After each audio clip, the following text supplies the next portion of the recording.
Price lord ಎಲ್ಲರಿಗೂ ದೇವ್ರ ನಮಗೆ ಸ್ತೋತ್ರವಾಗಲಿ. ನನ್ನ ಹೆಸರು ಬಂದು ಲಕ್ಷ್ಮಿ, ನಮ್ಮ ಯಜಮಾನ್ರ ಹೆಸರು ಬಂದು ಮಹೇಶ್. ನನಗಿಬ್ಬರು ಮಕ್ಕಳಿದ್ದಾರೆ, ಕನ್ಯಾ ಸಾನ್ವಿ ಅಂತ. ನಾವಿರೋದು ಚಿತ್ರ ಗ್ರಾಮದಲ್ಲಿ. ನಾವು ದೇವ್ರನ್ನ ಹೇಗೆ ಕಂಡುಕೊಂಡ್ವಿ ಅಂತ ಅಂದರೆ, ನಮ್ಮ ಮನೆಯವ್ರಿಗೆ ತುಂಬ ಹುಷಾರಿರಲಿಲ್ಲ. ಆಗ ನಾವು ಅವ್ರಿಗೆ ಹಾರ್ಟ್ ಪ್ರಾಬ್ಲಮ್ ಅಂತ ತಿಳ್ಕೊಂಡು ಅನೇಕ ಆಸ್ಪತ್ರೆಗಳಿಗೆ ಹೋದ್ವಿ. ಅಲ್ಲಿ ಲಕ್ಷಾಂತರ ರೂಪಾಯಿ ದುಡ್ಡುಗಳನ್ನ ವ್ಯರ್ಥ ಮಾಡಿದ್ವಿ. ಅಲ್ಲೆಲ್ಲೆಲ್ಲೋ ಹೋಗಿ ಅಂತ ಹೇಳಿದ್ರು. ನಾವು ಅಲ್ಲೆಲ್ಲ ಹೋಗಿ ಎಷ್ಟೆಷ್ಟೋ ಅಲ್ಲಿ ಅವ್ರು ಹೇಳೋ ಪ್ರತಿಯೊಂದನ್ನು ನಾವು ಮಾಡ್ತಾ ಹೋಗ್ತಾ ಇದ್ವಿ. ಬಟ್ ಅವ್ರಿಗೆ ಬಿಡುಗಡೆ ಅಂತೂ ಎಲ್ಲೂ ಸಿಗಲಿಲ್ಲ. ನಾವು ಮೈಸೂರಿಗೆ ಅವರು ಹುಟ್ಟು ಬೆಳೆದಂಥ ಊರಿಗೆ ಹೋದ್ವಿ. ಅವ್ರು ಹುಟ್ಟು ಬೆಳೆದಂಥ ಊರಲ್ಲೂ ಅದನ್ನ ಮಾಡಿಸಿ ಇದು ಮಾಡಿಸಿ ಅಂತ ಹೇಳಿದ್ರು. ತುಂಬ ಥರ ಏನೇನು ಅವ್ರು ಏನು ಹೇಳ್ತಾರೋ, ಎಲ್ಲೆಲ್ಲಿ ಹೊಳೆಗೆ ಹೋಗಿ ಆ ಹೊಳೇಲಿ ಅಜ್ಜಿ ಎದ್ದೇಳಿ ಇದ್ಕೋಗಿ ಅಲ್ಲಿ ಇದು ಮಾಡಿ ಅಂತ ಹೇಳಿದ್ರು. ಅದನ್ನೆಲ್ಲ ಪ್ರತಿಯೊಂದು ಮಾಡಿದ ಒಂದು 3 ತಿಂಗಳು ಅವರು ನಿದ್ದೆನೇ ಮಾಡಿಲ್ಲ. ಆದರೆ ಅವ್ರಿಗೆ ಆ ಥರ ಎಲ್ಲ ಬಿಡುಗಡೆನೇ ಸಿಗಲಿಲ್ಲ. ಆದರೆ ಒಂದು ದಿನ ನಮ್ಮ ಅಣ್ಣ ಹೇಳಿದ್ರು, ನೀನು ಚರ್ಚ್ಗೆ ಹೋಗು, ಯೇಸು ಸ್ವಾಮಿ ಹತ್ರ ನೀನು ಹೋಗು, ಅದು ಬಿಡುಗಡೆ ಅಂತ ನಿನಗೆ ಸಿಗುತ್ತೆ ಅಂತ ಹೇಳಿದ್ರು. ಆದರೆ ನಾನು ದೊಡ್ಡವ್ರು ಇರ್ತಾರೆ, ಅವ್ರು ಏನಾರು ಅಂತಾರೆ ಅನ್ನೋ ಭಯದಿಂದ ನಾನು ಅವ್ರಿಗೇನು ಹೇಳಿರಲಿಲ್ಲ. ಆಮೇಲೆ ಒಂದಷ್ಟು ದಿನ ಆದಮೇಲೆ ಅದೇ ಊರಲ್ಲಿ ಇದ್ವಿ, ಅವ್ರು ಹುಟ್ಟು ಬೆಳೆದ ಊರಲ್ಲೇ ನಾವಿದ್ವಿ. ಆವಾಗ ನಾನು ಹೋಗಿ ದೊಡ್ಡವ್ರ ಹತ್ರ ಮಾತಾಡಿದೆ, ಇದೆಲ್ಲೂ ಬಿಡುಗಡೆ ಸಿಕ್ಕಿಲ್ಲ ಅಂದರೆ ನಾನು ಯೇಸು ಸ್ವಾಮಿ ಹತ್ರ ಕರ್ಕೊಂಡು ಹೋಗ್ತೀನಿ, ನೀವು ಅದಕ್ಕೆಲ್ಲ ನನಗೆ ಒಪ್ಪಿಗೆ ಕೊಡಬೇಕು ಅಂತ ಹೇಳಿದ್ದೆ. ಆದರೆ ಅವ್ರು ಹೇಳಿದ್ರು, ಸರಿ ಆಯ್ತು ಕಣವ, ಇವತ್ತು ಒಂದಿನ ನೋಡಿಕೊಂಡು ನೀನು ಕರ್ಕೊಂಡು ಹೋಗಿವೆ ಅಂತ ಹೇಳಿದ್ರು. ಅದೊಂದು ದಿನ ನಾವು ತಡೆದ್ವಿ. ಕರ್ಕೊಂಡು ಹೋಗಿದ್ರು. ಅಲ್ಲಿಂದ ಬರೋಷ್ಟರಲ್ಲಿ ಅವರು ನೋಡಿದ್ರೆ ಚೆನ್ನಾಗಿ ಹೊಡೆದು ರಕ್ತ ಎಲ್ಲ ಬರ್ಸಿ ಬಿದ್ದು ಒದ್ದಾಡಿ ಯಾವ ರೀತಿ ಬಂದಿದ್ರು ಅಂದರೆ, ಅವ್ರು ಒಂದು ಜ್ವರ ಬಂದರೆ ಅವರು ನೋವು ತಡಿತಾ ಇರಲಿಲ್ಲ. ಆ ನೋವೆಲ್ಲ ಅವ್ರು ಹೇಗೆ ತಡೆದ್ರು ಅಂತಲೇ ನನಗೆ ಗೊತ್ತಿಲ್ಲ. ಫುಲ್ ಎಡಗೈ ಎಲ್ಲ ಬ್ಲೂ ಕಲರ್ ಆಗ್ಬಿಟ್ಟಿತ್ತು. ಮತ್ತು ಬೆನ್ನ ಹತ್ರ ಎಲ್ಲ ಹೊಡೆದು ರಕ್ತ ಎಲ್ಲ ಬರ್ಸಿ ಎಲ್ಲ ಇದು ಮಾಡಿದರು. ಆಗ ನಾನು ಅವ್ರು ಬಂದಾಗ ನಾನು ಹೇಳಿದೆ, ನಾವು ಇಲ್ಲೆಲ್ಲೂ ಸರೋಗೋದಿಲ್ಲ, ನಾವು ಚರ್ಚ್ಗೆ ಹೋಗೋಣ, ಯೇಸು ಸ್ವಾಮಿ ಹತ್ರ ಹೋಗೋಣ ಬನ್ನಿ ಅಂತ ಹೇಳಿದೆ. ಅವ್ರು ಸರಿ ಆಯಿತು ಹೋಗೋಣ ಅಂತ ಹೇಳಿ ಅವತ್ತು ಎದ್ದು ನಡೆದ್ವಿ. ನಾವು ನಡೆದಾಗ ಅಲ್ಲಿ ಆ ಊರವ್ರ ಜನ ಇಲ್ಲ ಅಂದರೂ ಒಂದು 50 ಜನ ನಮ್ಮನ್ನ ತಡೆದ್ರು, ನೀವು ಹೋಗ್ಬೇಡ್ರಿ, ಇವತ್ತು ಹೋಗಬೇಡಿ, ಅಲ್ಲಿಗೆ ಹೋಗ್ಬಾರ್ದು, ಅಲ್ಲಿಗೆ ಹೋದ್ರೆ ನಮಗೆ ಇದಾಗಲ್ಲ, ಹೋಗ್ಬೇಡ್ರಿ ಅಂತ ಹೇಳಿದ್ರು. ಆದರೆ ನಮ್ಗೆ ಏನು ಅನಿಸ್ತೋ ಗೊತ್ತಿಲ್ಲ, ನನಗೂ ನಮ್ಮ ಮನೆಯವ್ರಿಗೆ ಅಲ್ಲಿ ನಾನು ಇರಬೇಕು ಅಂತಲೇ ಅವ್ರು ಅಂದ್ಕೊಂಡಿಲ್ಲ. ಆ ದಿನವೇ ನಾವು ಅಲ್ಲಿಂದ ಹೊರಟ್ವಿ. ಸಂಜೆ 6 ಗಂಟೆಗೆ ನಾವು ಹೊರಟಿದ್ದು. ಆದರೆ ನಾವು ದೇವರ ಆಲಯಕ್ಕೆ ಸೇರೋಷ್ಟರಲ್ಲಿ 9:30 ನೈಟ್ 9:30ಗೆ ನಾವು ಅಲ್ಲಿಗೆ ಹೋದಾಗ ಅಲ್ಲಿದ್ದವರೆಲ್ಲ ನಮಗೆ ಸುತ್ತಮುತ್ತ ಎಲ್ಲ ಸುತ್ತಕೊಂಡು ನಮಗೆ ಪ್ರೇಯರ್ ಮಾಡಿ ಏನಾಯಿತು ಅಂತ ನಿಧಾನಕ್ಕೆ ಶಾಂತವಾಗಿ, ನಮ್ಮ ಮನೆ ಫ್ಯಾಮಿಲಿನೂ ಕೂಡ ಆ ಥರ ನಮ್ಮನ್ನ ಕೇಳಿರಲಿಲ್ಲ. ಆ ಥರ ನಿಧಾನಕ್ಕೆ ಕುತ್ಕೊಂಡು ಶಾಂತವಾಗಿ ಏನಾಯಿತು, ಎಲ್ಲಿಂದ ನೀವು ಬಂದಿರೋದು ಅಂತ ಎಲ್ಲ ಕೇಳಿ ವಿವರವಾಗಿ ತಿಳ್ಕೊಂಡು ಅವ್ರ ಮೇಲೆ ಕೈ ಇಟ್ಟು ಯೇಸು ಸ್ವಾಮಿ ಬಗ್ಗೆ ನಮ್ಗೆ ಹೇಳಿ ಸ್ವಲ್ಪ ಹೊತ್ತು, ಜಾಸ್ತಿ ಹೊತ್ತು ಹೇಳಿಲ್ಲ ಅವರು, ನಮ್ಗೊಂದು 5 ನಿಮಿಷ ಹೇಳಿದ್ದು. ಕೊಬ್ಬರಿ ಎಣ್ಣೆ ಕೊಟ್ಟು ಅವ್ರ ಗಾಯಗಳಿಗೆಲ್ಲ ಹಚ್ಚಿ, ನೀವು ಈ ಥರ ಎಲ್ಲ ಹೊಡಿಬಾರ್ದು ಅಂತ ಎಲ್ಲ ಹೇಳಿ ಅವ್ರ ಗಣೆ ಮೇಲೆ ಕೈ ಇಟ್ಟು ಪ್ರಾರ್ಥನೆ ಮಾಡಿದ್ರು. ಅವ್ರ ಮನೆಗೆ 4 ತಿಂಗಳಾಗಿತ್ತು. ಆ ದಿನ ನಮ್ಗೆ ನೆನೆಸ್ಕೊಳ್ಳೋಕ್ಕೆ ಊಹೆನೇ ಮಾಡ್ಕೊಳಕ್ಕಾಗಲ್ಲ. ಆ ದಿನ ಅವ್ರ ಮನೆಗಿದ್ದು. ಇನ್ನು ಬೆಳಗ್ಗೆ ಮುಂಜಾನೆ ಪ್ರೇಯರ್ಗೆ ನಾವು ಎದ್ದಿದ್ದು 5:30ಗೆ. ಅಲ್ಲಿವರೆಗೂ ಅವ್ರು ಹೇಳಿದ್ರು, ನಾನು ಸಂಪೂರ್ಣವಾಗಿ ನಿದ್ದೆ ಮಾಡಿದೆ ಅಂತ ಹೇಳಿದ್ರು. ಸಂಪೂರ್ಣವಾಗಿ ಅವ್ರು ನಿದ್ದೆ ಮಾಡಿ ಎದ್ದಾದ್ಮೇಲೆ ಅವ್ರಿಗೆ ತುಂಬ ಖುಷಿ ಆಯಿತು. ಖುಷಿ ಆದಾಗ ಅವ್ರು ಹೇಳಿದ್ರು, ಒಂದಷ್ಟು ದಿನ ಅವ್ರಿಗೆ ಬೈಬಲ್ ಕೊಟ್ಟರು. ಬೈಬಲ್ ವಾಕ್ಯದಲ್ಲಿ ಅವರು ಯಾವ ಥರ ಬೆಳಿಬೇಕು ಅಂತ ಅವ್ರಿಗೆ ಹೇಳ್ಕೊಡ್ತಾ ಹೋದ್ಮೇಲೆ ಅವರು ಹಾಗೆ ಬೆಳೀತಾ ಹೋದ್ರು. ಹಾಗೆ ಇನ್ನೊಂದು ದಿನ ಏನಂತ ಹೇಳಿದ್ರು ಅಂದರೆ, ನಾನು ಯೇಸು ಸ್ವಾಮಿಗೆ ಸಂಪೂರ್ಣವಾಗಿ ನಾನು ಒಪ್ಪಿಸ್ಕೊಡ್ತೀನಿ, ನಿಮಗೆಲ್ಲ ಒಪ್ಪಿಗೆ ಇದೆಯಾ ಅಂತ ಕೇಳಿದ್ರು.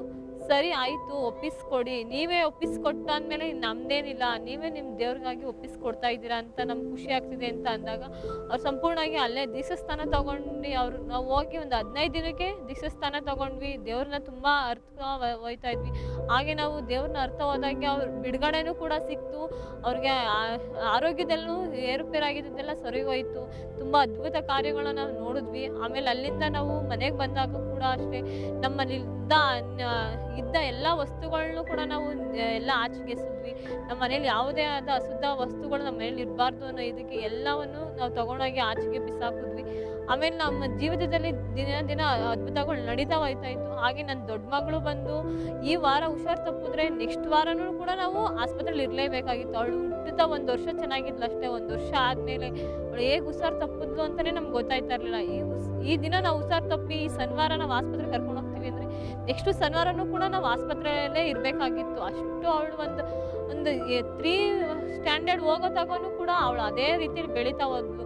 ನಮ್ಗೆ ಹೇಗೆ ಅಂದರೆ, ಒಂದು ಸಣ್ಣ ಪುಟ್ಟ ಒಂದು ಜಸ್ಟ್ ಯಾರು ಒಬ್ರು ನೆಗಡಿ ಕೆಮ್ಮು ಆಗಿತ್ತು ಅಂದರೆ ಜಸ್ಟ್ ಅವಳು ಹೋಗಿ ಅವಳು ಪಕ್ಕದಲ್ಲಿ ಕುತ್ಕೊಂಡ್ರೆ ಸಾಕು, ಸಂಜೆನೇ ಅವಳಿಗೆ ಹುಷಾರು ತಪ್ಪಿಬಿಡ್ತು. ಬರ್ತಾ ಇತ್ತು. ಅಷ್ಟು ಸೂಕ್ಷ್ಮೆಯಿಂದ ಅವಳು ಬೆಳೀತಾ ಇದ್ಲು. ಅಮ್ಮರ ಮನೆ ಕರ್ಕೊಂಡೋದ್ರು ಅಷ್ಟೇ, ಒಂದು ನೀರು ವ್ಯತ್ಯಾಸ ಆಯಿತು, ಒಂದು ಸೊಳ್ಳೆ ಕಚ್ಚಿತು ಅಂದ್ರೂ ಅವಳು ತುಂಬ ಹುಷಾರು ತಪ್ತಾ ಇದ್ಲು. ಹೇಗೆ ಅಂತ ಅಂದ್ರೆ ನಾವು ಊಹೆನೇ ಮಾಡ್ಕೊಳಕ್ಕಾಗದಷ್ಟು ಹುಷಾರು ತಪ್ತಾ ಇದ್ಲು.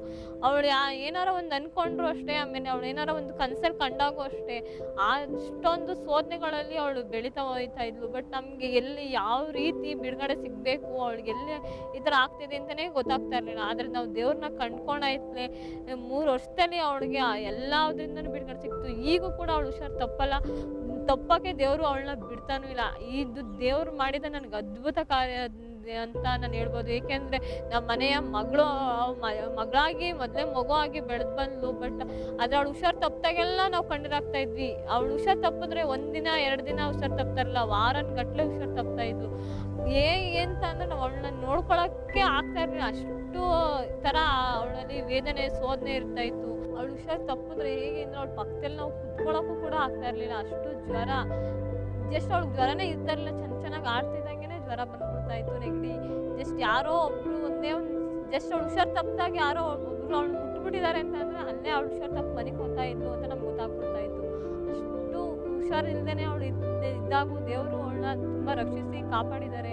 ನಮ್ಮ ಮನೆಯವ್ರಿಗೆ, ನನ್ನ ಮಗಳಿಗೆ ಮಾಡಿದ್ದಲ್ಲದೆ ನಮ್ಮ ಅತ್ತೆಗೂ ಹುಷಾರು ಇರಲಿಲ್ಲ. ಅವರು ಏನೋ ಒಂಥರ ಆಗಿ ಬಿದ್ದು ಅವರು ಎದ್ದಿದ್ರು. ಆ ಟೈಮಲ್ಲಿ ನಾವು ದೇವ್ರನ್ನ ಕಂಡ್ಕೊಂಡಾಗ ಅವ್ರಿಗೂ ಕೂಡ ಅದ್ಭುತವಾಗಿ ದೇವರು ಅವ್ರಿಗೂ ಬಿಡುಗಡೆ ಕೊಟ್ಟರು. ಅವ್ರಿಗೂ ಆರೋಗ್ಯ ಭಾಗ್ಯವನ್ನು ಕೊಟ್ಟಿದ್ದಾರೆ.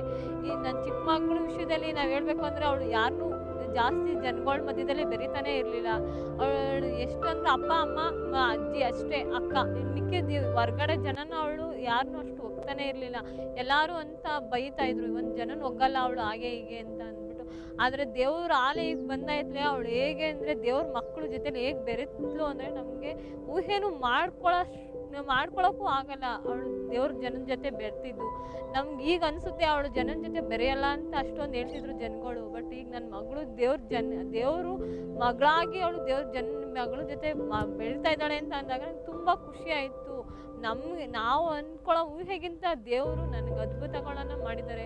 ನನ್ನ ಜೀವಿತದಲ್ಲಿ ನನ್ನ ಮಕ್ಕಳು, ನನ್ನ ಗಂಡ, ನನ್ನ ಅತ್ತೆಯನ್ನು ದೇವರು ಅದ್ಭುತವಾಗಿ ಆರೋಗ್ಯ ಭಾಗ್ಯವನ್ನು ಕೊಟ್ಟು ನನಗೂ ಕೂಡ ಎಲ್ಲ ನೋವುಗಳಿಂದನೂ ಬಿಡುಗಡೆ ಕೊಟ್ಟು ನಮಗೂ ಕೂಡ ಅದ್ಭುತ ಮಾಡಿದ ದೇವರಿಗೆ ಕೋಟಿ ಸ್ತೋತ್ರವಾಗಲಿ. ಈ ಹೇಳಕ್ಕೆ ನನಗೆ ಅವಕಾಶ ಕೊಟ್ಟಿದ್ದ ದೇವರಿಗೂ ಮತ್ತು ಅಭಿಷೇಕ್ ದೇವ ಅವ್ರಿಗೂ ವಂದನೆಗಳು.